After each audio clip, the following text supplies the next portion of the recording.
So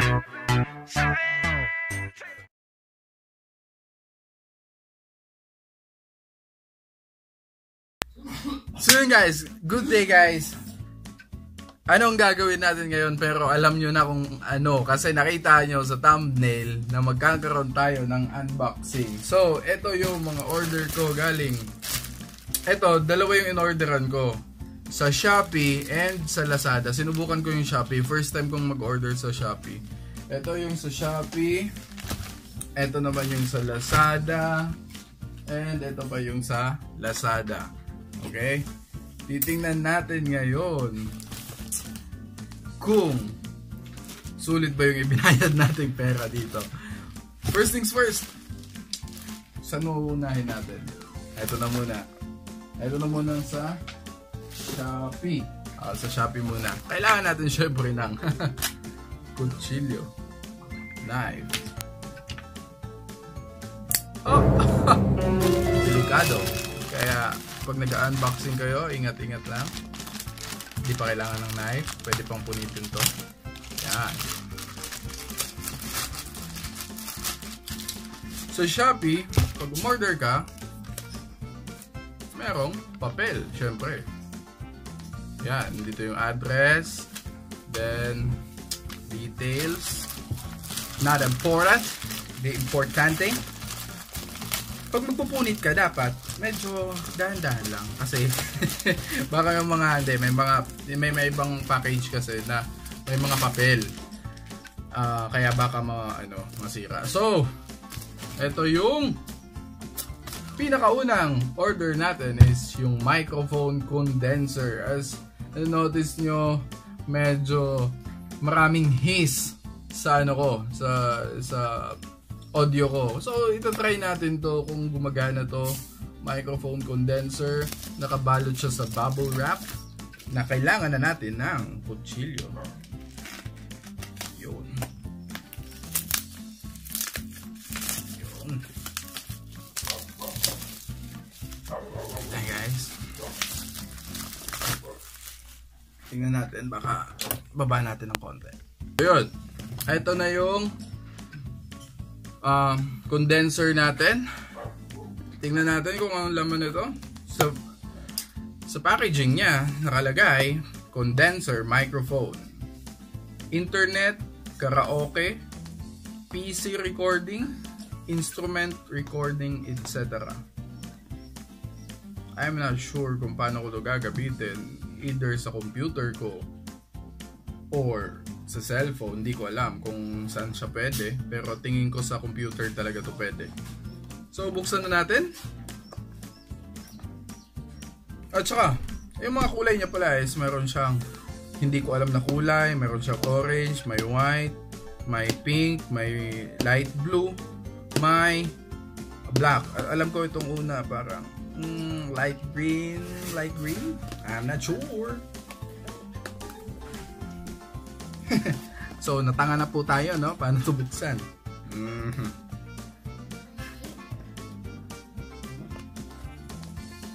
Ano ka ba buksan?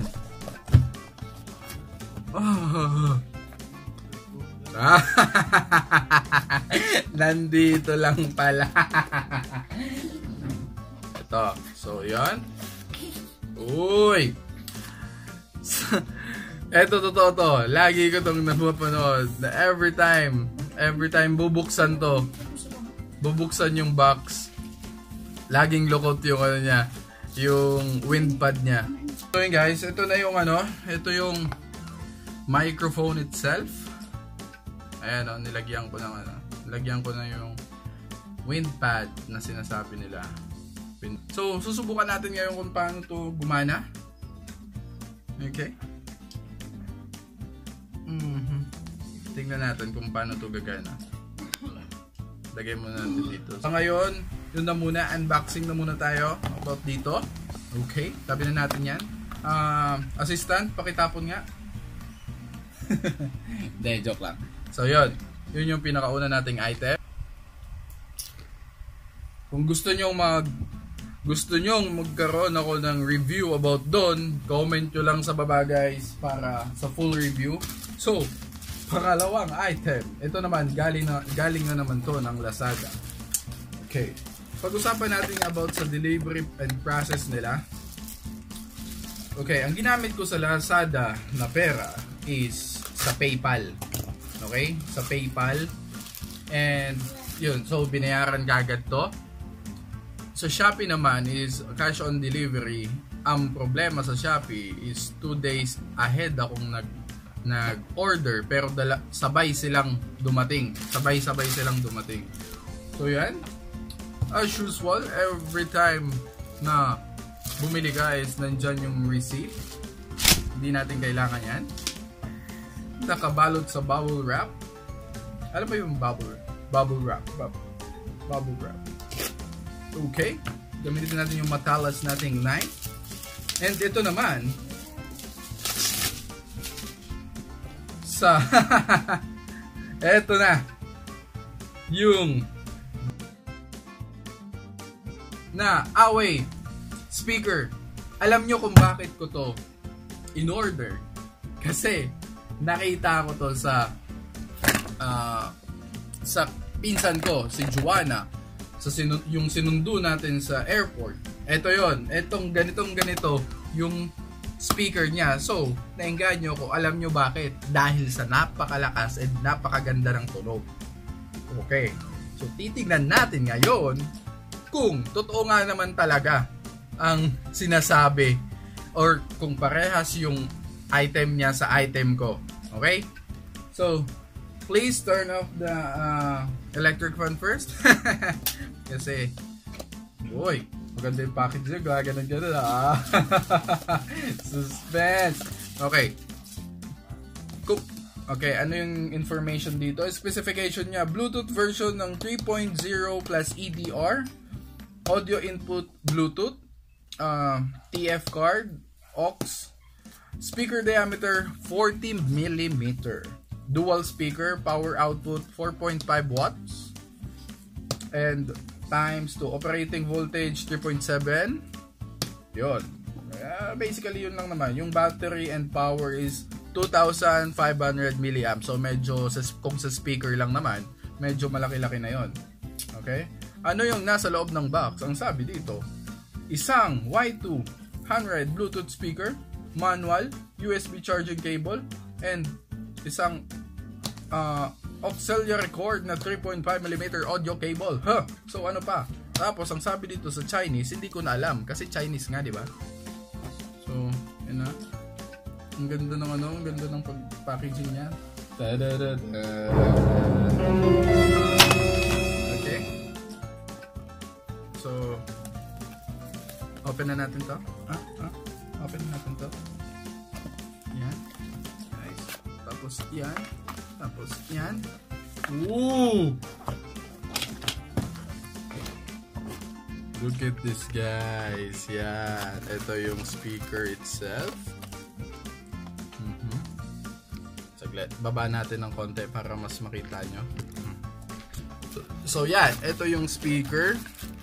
Anong laman ng box? Sabi nga, manual. Sabi nga, yung speaker itself.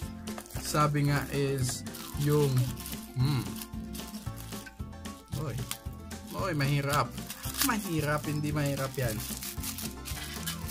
Okay. Uy, medyo maganda yung cord nila, ha. Yung ano na, yung hindi na bilog, yung flat na yung eto, 3.5. Then syempre pag mag-charge, okay. So subukan natin tong ganda ng lagayan niya. Parang lagayan ng sabon. Okay. So, andito na. Subukan natin to, guys. Kung ano yung tunog nito. Alam ko, dito ito ino-on. Sana may power. Kasi kung walang power, walang knowledge. Sabi ni Erwin. Ang galing nagsasalita. Guys, nagsasalita siya.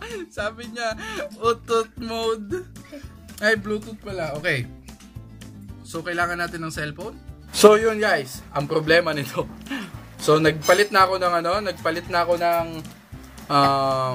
camera. So, ginamit ko muna yung digital camera ko.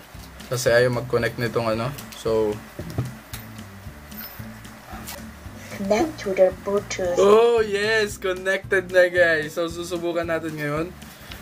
Doon lang tayo sa walang copyright. Kasi ang purpose naman is titingnan lang natin kung malakas talaga to. So try natin to.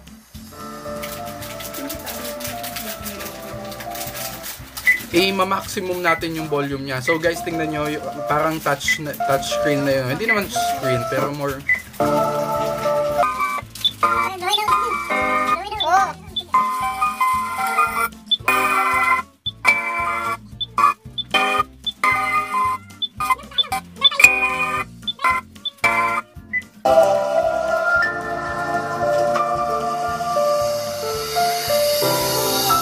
Grabe guys.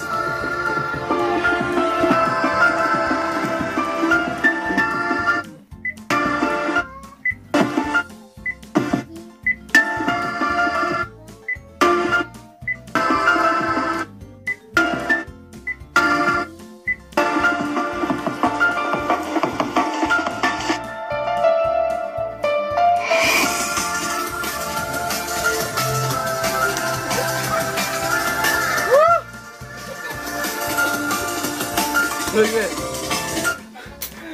Siguro nakita nyo na guys kung gaano kalagas tong speaker na to.